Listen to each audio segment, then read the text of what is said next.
Hello, my name is Sam. This is my speech on travel. People say there's delays on flights. Delays? Really? New York to California in 5 hours. It used to take 30 years. A bunch of people used to die on the way there and have babies, and you would end up with a whole new group by the end of the trip. This was a joke by Louis C.K. Um, I spent 5 years in the Marines and traveled the world for that entire 5 years. Paid for by the government. Thank you. Um, I've heard the horror stories from comedians for many years, but have seen myself the beautiful landscape. Everyone even has that background on their computer that shows the landscape, that shows where they want to travel. We all have a place to visit in the back of our mind. Why would you travel? Well, to see the places you want to see.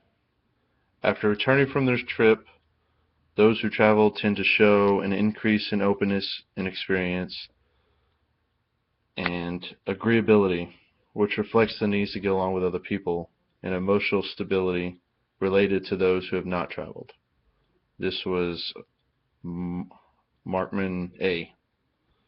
And it's always been a dream. Everyone has a dream of going somewhere. To get a break.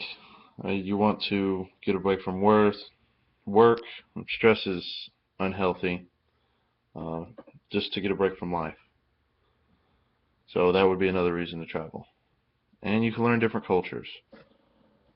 By learning these different cultures, it humbles you, and self-improvement is given. By the self-improvement, you learn about the other people in the world and how to treat them and how they treat each other. And education is power. Aside from the required to break from the familiarities of daily life, travel boards a mind to encourage growth. This is Lawrence Swole. So how would you travel? You say, well, there's many ways. You can fly. It's safer now. The airline crashes are unheard of anymore, and when they are, they're safely on the tarmac and minor bumps and bruises. And I know there's some irritations in the airport. Everyone has that. And there's some quick pointers anywhere you look to how to avoid that. You show up early.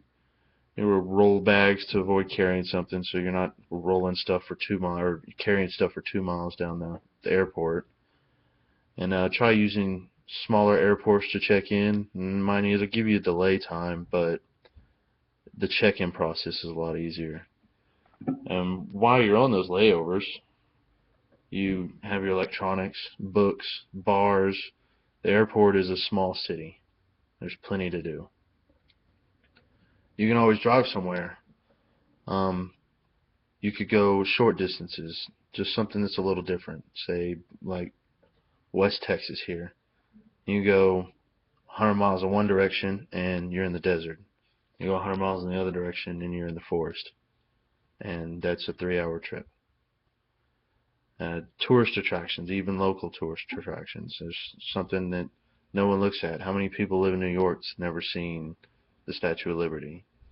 Tourist attractions are like that are all over the U.S. And timing. Let's say you only have the weekend, then driving's going to be your best bet. It's 3 hours, you're there, and you can stay there all weekend. You can do something a lot more local. It costs a lot less. You can stay at home, and you just go to a different restaurant and go to parks that you found on the internet. There's many ways to travel nowadays. Oh, where you could go for different locations, whether you're driving or flying, is, let's say you go to the mountains, there's hiking, there's national parks, and the desert. You got your sand dunes. In the forest, you've got lakes and trails. See, Crater Lake. Oswald once said that This is the one place I choose above all others to take a lawn chair, grill, a cooler, and a few of my closest friends and sit and enjoy the view. This is something cheap. If you want to go to Crater Lake, that's something you could do to just make memories. There's seasonal changes. In Germany, the trees explode with color, and you could go see them in the spring and see it again in the fall and get a completely different experience. Different countries is another way. Going to different countries, you see how others live, the different cultures, the different habits, the different languages, and the different foods. You see new beauty in people, in food, and custom. And surprise yourself with a cheap ticket at the airport and go on about your day. Traveling doesn't have to be painful experience. What we're excited was Lewis C. Clark, Mark Art, PhD, Lauren Swell, and Kim Wolfgang. Thank you.